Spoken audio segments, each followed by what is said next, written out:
Hey guys, it's Simeon. This is Pro Wrestling Unlimited as we are here on the 26th of June, 2020 and talk about everything that went down tonight on Friday night Smackdown. I thought tonight's Smackdown was not a bad show. I thought it was alright. Could have been better, but they were limited in who they had to work with. So unfortunately, the show we got tonight was the show we got tonight. Because like I said, they were limited in basically who they had to work with. I can confirm, actually, not guarantee, but I can confirm that it was told to me that both AJ Styles and Daniel Bryan were not there. Hence, why no IC title match. I had that confirmed, I want to say right as the show was going off the air. It was told to me by one source. But with that, I do want to apologize for getting the late start here tonight. But hey, I'm a dad. Kids come first. Bada bing, bada boom. There we go. We're live. We're talking Friday Night Smackdown. And I'm just going to let a couple more of you jump into the live chat here while we get everything situated. Also fix my camera. It's a little too bright, at least for my liking. Also, guys, let me know if my audio sounds good, as I always ask, because for some reason, my computer does not like to save my audio settings, so sometimes it'll sound bad, or sometimes it'll just sound really low, so let me know if I need to bump up my audio for you guys, or if you guys can hear me pretty good. I'd appreciate that. Excuse me. Yes, Sinclair Saturday, if you follow me on Twitter, you would know that I tweeted about that after the news did come out per Sean Ross Sapp of Fightful.com. I really don't have nobody really has any details on it other than Velveteen Dream was involved in a car accident of some sort. But we don't know exactly what happened as far as, where the car accident took place. When the car accident took place. Well, I assume it was today because he was released from the hospital. All we know is Sean Ross Sapp from Fightful tweeted out, WWE has confirmed to me that Velveteen Dream was in a car accident today and has been released from the hospital. Again, we don't have any other information as far as if he was driving, if somebody else was driving, where exactly it took place. So if we do hear anything else on Velveteen Dream, we will let you guys know. But as of right now, it does sound like he's okay. So that is a good sign that he was released from the hospital. But with that, we got Smackdown to talk about. And we really don't even need to talk about the first 30, 40 minutes of this show because it was a rerun match, I guess you can call it. It was the, Boneyard match. I don't know why that slipped my mind. So Smackdown comes on the air, and we've got, Smackdown. And some of the roster chilling on the ramp, going, "Thank you, Taker. Thank you, Taker." Except for, Cesaro and Nakamura, who did not want to participate, but were kind of like, "Well, I was told to come out here, but I ain't doing anything." Because I didn't see, I maybe saw Nakamura go, but I did not see Cesaro clapping at all. So I don't know if that was kayfabe and they really didn't want to do it, or if they were in character going, "Well, my character wouldn't really do this." So, because trust me, and don't kind of say, "Well, they're heels. They're not going to cheer for the Undertaker if they're heels." Morrison was out there. He's a heel, and he was like, "Thank you, Taker. Thank you, Taker." Like, Morrison was all into it. Miz, not as much. Mick Thompson says, "News Ricochet." There is no news on Ricochet. He wrestled on Main Event this week. Bada boom, bada bing. There you go. So, Corey Graves and Michael Cole announced that we're going to get the Boneyard match from WrestleMania airing here tonight. And in between commercials and whatnot and breaks, legends and current stars even possibly, we'll talk about The Undertaker's career. First, they showed his debut at Survivor Series 1990. Well, not really. They showed him come out with Brother Love, and then they're like, that was the debut of The Undertaker. Also, I still find it a little weird. Why not have The Undertaker retire at Survivor Series 2020? That way you get the full 30 years. So that's why I'm still kind of like, no. Here's the thing. Michael Cole stated in that opening segment, The Undertaker let us know on The Undertaker, The Last Ride on the WWE Network, that he has had his final match. That's not quite what The Undertaker said. The Undertaker basically said that if the Boneyard match is my last match, then I'm fine with it. I'm good. I can live with that. But then he said, if Vince calls me up and says he needs me one more time, I will contemplate it and think about it. So he didn't say, I'm done. I'm not doing it again. No more. He said, I'm good if that's it. But if Vince needs me, there's a good chance I'll come back. He did say the whole never say never, brother. So that's why I'm just like, there's a good chance to see Undertaker again. Maybe not in a full-blown match. Maybe something quick like he did with Cena a few years ago on Mania.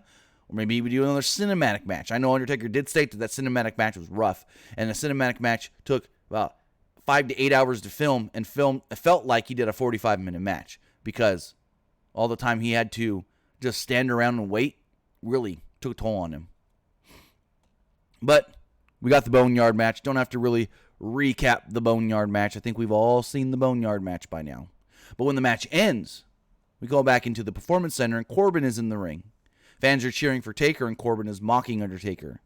Noted that he only had a 30-year career because he sucked up to the McMahons. He said there's always been a club around here called the Kiss My Ass Club, and Undertaker, he's a founding member. And Corbin's here just jabbing at Undertaker, saying that he's held people down, that Undertaker really only had a 10-year career, and then after that he skated by. And I'm just like, what? Don't tell me, Lord have mercy, that we're getting Corbin Undertaker. Because why would Corbin be doing this if he's not going to have a match with The Undertaker?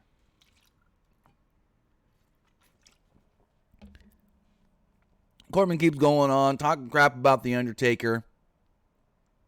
Finally, Jeff Hardy appears and jumps Corbin. Corbin runs off and Hardy stands tall. Hardy then basically states, hey, you want to fight?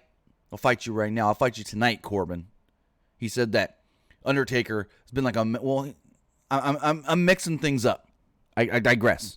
Michael Cole stated that The Undertaker and Jeff Hardy have had a long, storied history. I can only ever remember 2 Undertaker Jeff Hardy matches. The ladder match on Raw and an Extreme Rules match. I think that the ladder match on Raw was 2002, I believe. Correct me if I'm wrong. And then they had an Extreme Rules match on Smackdown in 2008. Other than that, I honestly don't remember another Undertaker versus Jeff Hardy match.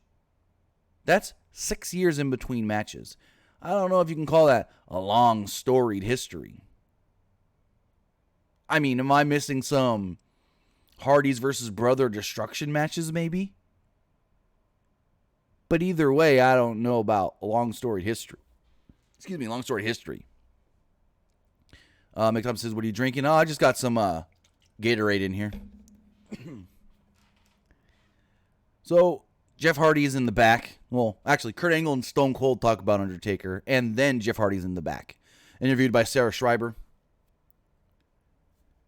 He said he was furious that Corbin would insult The Undertaker and his legacy. He said Taker was like a mentor to him, and he promised to take care of Corbin later on tonight.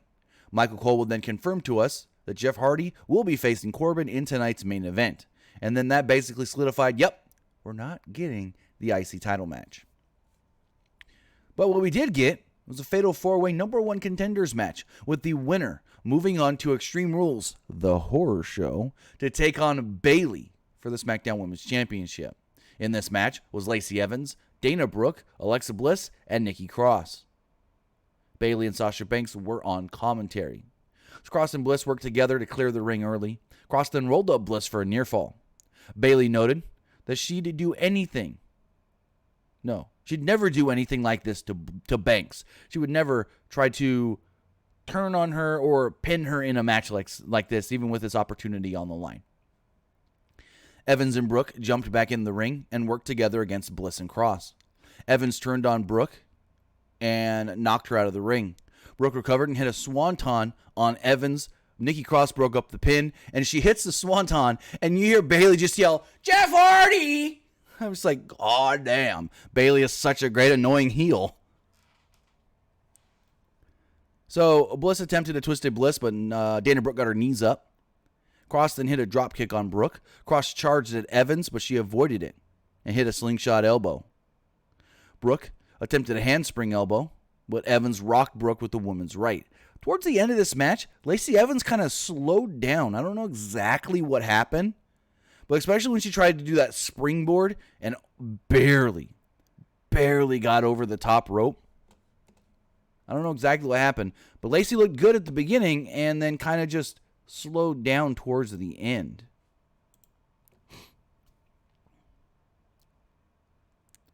So Evans hit the woman's right on Dana Brooke. Nikki Cross then ran in really quickly, rolled her up, and picked up the victory, earning herself a title shot against Bayley at Extreme Rules, the Horror Show.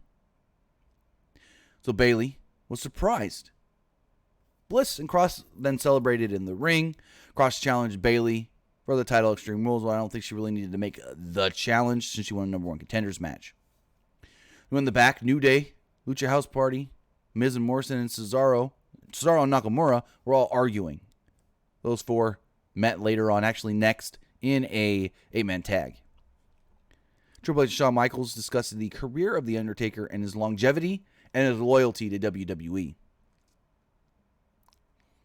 So, SmackDown, Tag Team Champions of New Day, team of the Lucha House Party, take on the team of The Miz, John Morrison, Nakamura, and Cesaro.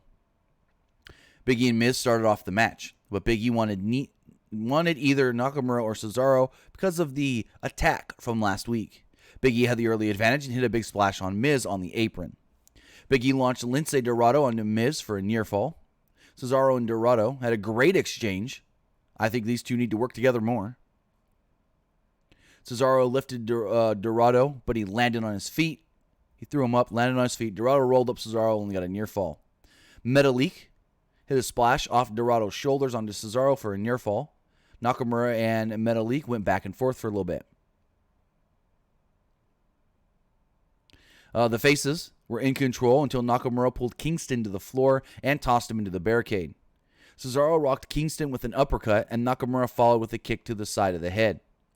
After a break, the heels were firmly in control. They isolated Kingston and cut him off from the corner. Miz and Morrison knocked the Lucha House Party off the apron. Kingston attempted to make a tag, but Nakamura cut him off. Cesaro distracted Big E here, and Nakamura rocked him with a dropkick. Metalik got the hot tag and hit a crossbody for a near fall. He followed this up with the springboard Hurricane Rana off the second rope for another near fall. Metalik charged at Morrison and hit a Canadian Destroyer for a near fall. Dorado hit a Shooting Star Press for a close near fall on Morrison. The New Day, Cesaro and Nakamura, then continued to brawl. They eventually started brawling all the way up the ramp and, well, to the back. Where was I? Metalik then charged at more. No, I read that already. Sorry, I looked at the chat started moving and it distracted me. But they brawled to the back. Metalik made the blind tag, and Dorado hit the springboard stunner on Miz. Dorado jumped off the top turnbuckle and hit a Hurricane Rana off the apron on Morrison. Looked very scary. Morrison just flipped off. Thud. Ooh, good. That hurt me watching it. Metalik then hit a big springboard elbow off the top. Actually, he walked the ropes and then springboarded off. Right on to Miz. Picked up the victory. 1, 2, 3. Baby faces win. I thought this was a really, really good match. And it really picked up towards the end like it should. It should start off good, build in the middle, and really just ramp it up towards the end. And I felt like this match did that. It did that very, very well. Universal Champion Braun Strowman made his way down to the ring. But as he was walking through the back, flashes of the old Bray Wyatt Eater of Worlds segments were appearing on screen.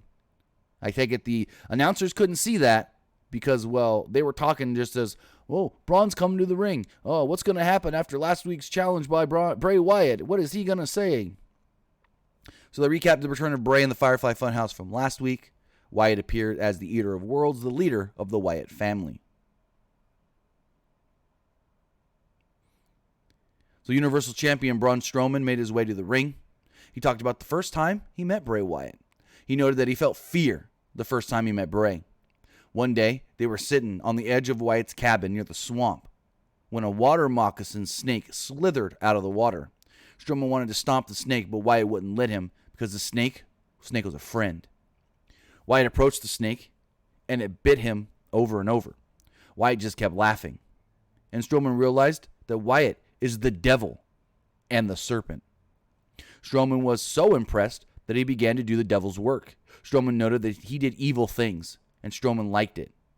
Strowman tried to put that side of him away, though, but it's calling him now. Strowman then challenged Wyatt to return to said swamp. He promised to destroy Wyatt and drag him into the swamp. Strowman wants to know if Wyatt wants to return home one last time. Strowman peered into the camera. Wyatt's laughter was heard throughout the Performance Center, so Bray laughed along with him. There we go. And I do believe, let me double check here, this match has been announced as a non-title match. We will be getting a Wyatt swamp fight between Braun Strowman and Bray Wyatt. WWE wrote on their website the following. The horror show at WWE Extreme Rules will become even more terrifying when the Universal Champion Braun Strowman and Bray Wyatt meet in a non-title Wyatt swamp fight. Wyatt ended his harrowing silence by resurrecting the dead from the Firefly Funhouse and shocked the Universal Champion. After a week of soul-searching, Strowman responded adamantly and promised to drag Wyatt into the swamp to let the alligators finish the job. As Wyatt's maniacal laugh echoed throughout the WWE Performance Center, Strowman knew the diehard... This does not make sense. Listen to this damn sentence. Strowman knew the diehard had been cast from the Wyatt swamp fight for the Wyatt swamp fight. What the hell does that even mean? The diehard had been cast, or the die had been cast. Like what? You're not making a mold here. Either way, they're returning to the swamp. This was reported today earlier, actually by Wrestling Inc., that this would be an off-location cinematic match. I think Wrestling Inc. stated that Bray Wyatt and Jeremy Borash are taking the lead. Triple H will be on site once they film it. And unlike the Boneyard match, Michael Hayes can't be there because he just had, hip surgery. In the back, Shriver interviewed King Corbin. Corbin mocked Undertaker even more and Jeff Hardy. He promised to make Jeff Hardy rest in peace. Batista and Mick Foley discussed The Undertaker's career. Batista noted he's proudest of the people he worked with. Oh, I wrote this way wonky. He said, out of all the matches and people he's worked with, he's proudest of working with The Undertaker. Foley said, people approach him and ask him if he ever faced a Taker. He also believes his career wouldn't be the same without the Undertaker match. True. They then recapped the angle from earlier with Corbin insulting Taker, Hardy jumping him, and then, we got Jeff Hardy versus King Corbin. Wayne, yes, I believe this is why they added the horror show tagline to Extreme Rules for this match itself, the Wyatt swamp fight. Corbin knocked Hardy down with a shoulder tackle at the start of the match. Hardy tried fighting back, but Corbin caught him with a back elbow. On commentary, Michael Cole pushed the idea that Hardy is defending the legacy of The Undertaker. Corbin continued to beat down Hardy. Hardy recovered and clotheslined Corbin to the floor. Hardy attempted a sliding dropkick, but Corbin avoided it. Hardy fought back and threw Corbin into the announce table. Hardy missed a whisper in the wind, and Corbin regained control. Corbin tossed Hardy into the ring post. Corbin mocked The Undertaker and did his iconic pose in the middle of the ring. After a commercial break, the babyface members of the roster that were there, all of a sudden, they're at ringside cheering on Jeff Hardy. Corbin was firmly in control here and mocked the New Day. Corbin hit the around the post forearm and slowed down the pace. Hardy fought back and hit 2 jawbreakers in a row. Hardy fired up and scored a close near fall. He attempted a twist of fate, but Corbin countered it. Corbin then hit a deep 6, but Hardy kicked out. Hardy rolled to the floor. Corbin charged after him, but Hardy moved right out of the way, and Corbin crashed into the ring steps. Hardy then hit the Swanton for the victory. So after the match, Hardy is celebrating. Everyone's chanting for Taker, and Corbin attacks Jeff. Kofi Kingston jumped in to try to make the save, but Corbin knocked him down. Big E would jump in and give Corbin the big ending.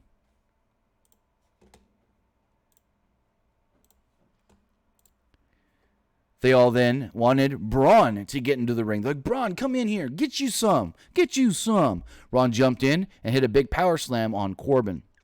The faces around the ring then asked Matt Riddle to get in the ring. Riddle then jumped top rope and hit the floating bro on Corbin. Corbin finally rolled out of the ring. Hardy, Strowman, Riddle, and the New Day all celebrated in the ring as a big picture of the Undertaker was placed up on the Titantron. Everybody chanted for Taker as the show slowly went off the air. I thought this ending was okay, a little cheesy, but you know what it was? This was working with what we got, and we don't got much. They were limited on who they can use. They were limited on the matches they can do because of that, and we got what we got. So, fortunately, tonight's SmackDown wasn't as good as one would have expected, but I do believe that airing and announcing it the night before the Boneyard match may actually help that rating, because if people have heard of the Boneyard match but haven't seen the Boneyard match, maybe they would go, ooh, Boneyard. I've heard great things about that. Let me check that out tonight on SmackDown. So we'll see how that rating is in the morning, but hey, that was SmackDown. I do got 2 text messages here I do want to read. If you want to give me your thoughts on tonight's SmackDown, you can do so by texting into a 510-906-1341. Again, that is 510-906-1341. This person says, tonight's SmackDown was good, with Cross becoming #1 contender for Bayley's women's title. If she doesn't win, I still hope Cross and Bliss can stay best friends, at least still win back the women's tag titles. I don't expect Bayley to drop the belt, no, especially not to Nikki Cross, no offense. I don't see it. And this text message here, if it will load. All right, this one says, do you see Undertaker coming back for one final match at SummerSlam? It will be the exact, maybe not exact, but almost exact. Wow, okay. It will be the exact, almost the exact, maybe not quite the exact, 30-year anniversary of his debut in 1990. Could you see him coming back and taking on Corbin for that one final match to round out 30 years? Yes? And you wrote that as if, I'm not going to dog on anybody, but it sounds like somebody used their text to speak or whatever, speak to text, and just said that to their phone and then it texted in, because it says right here, do you think Undertaker will return, blah, blah, blah, because it will be the anniversary, almost the anniversary, basically the anniversary, or however it's written. But yes, I could see that happening, round out the 30 years, finish it on a high note. I don't know if Survivor Series is going to be quite on November 22nd. Let's see if November 22nd is even a Sunday. Because if they can do 30 years to the day, that'd be cool. November 22nd is a Sunday. Survivor Series could be on November 22nd, 2020. Undertaker could return on the exact 20th anniversary. Ooh, very, very interesting. But yes, I could see it happening. Sinclair Saturday in the chat says, do you have you heard the news about WWE bringing back fans in big arenas? I have, and that's all put on hold now.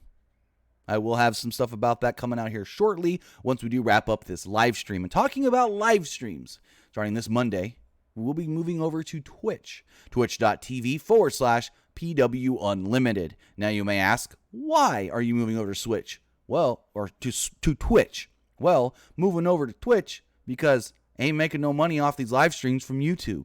Hopefully with Twitch, we can actually start making money. It's going to take a minute to make money because we got to build the channel up over there. But there's a good chance we can make more money there because you guys can subscribe. Subscribe for free if you have Amazon Prime. Because if you have Amazon Prime, then you'll have Twitch Prime. And if you have Twitch Prime, you can subscribe to any one Twitch streamer you want to support. And you can support us here at Pro Wrestling Unlimited. Also, the other good thing about Twitch other than YouTube, if you guys donate, like here you can donate Super Chat donations. If you donate on Twitch, we get all that money. Here on YouTube, they take at least 30%, if not more, of all the donations you guys do send in to us. So, just saying, We're moving all the live streams over to Twitch, which is a free service for you guys to join us on. You can get Twitch app on your phone, your computer, your tablet, your television, Fire Stick, Roku, whatever you use, you can get the Twitch app. It takes 2 seconds to sign up. You can sign up with, I think, a Google account, with a Facebook, whatever you need to do. Really, really quick. So we're just trying to find more ways to monetize these live streams because, well, YouTube's been screwing us for the last couple of months. Really, we've made okay money off of live streams in the past, but in 2020, we really haven't made nothing. And I don't want to stop doing the live streams because I really enjoy doing the live streams. So, yeah. Jimmy Graciano says, what's your Twitch channel? My personal Twitch is twitch.tv/TimmyBuddy. But the Pro Wrestling Unlimited Twitch is twitch.tv/PW Unlimited. Now, Mick, we're not fully leaving YouTube. We're just moving the live streams over to YouTube. Plus, once we are done live streaming on Twitch, then the live streams will be exported and put up over here on, on YouTube. So the podcast will still come to YouTube. They just won't be live on YouTube. And yes, Broken King Slender, you guys can cheer during the Twitch live streams once we hit that partner level. Once we hit the partner level, which might take about a month, but once we hit that partner level, then you guys can cheer. You can send in bits, donations, and we make all of that. Unlike with YouTube, where they take 30% at least. But with that, remember, guys, this coming Monday, the Monday Night Raw review will be on Twitch, twitch.tv/Pro Wrestling PW Unlimited. I'm actually working on something that you might also get a notification from YouTube that reminds you that we're live on Twitch. So we'll figure it all out. We'll do it all together this coming Monday after Monday Night Raw. With that, guys, have a great night, and I'll see you on Monday.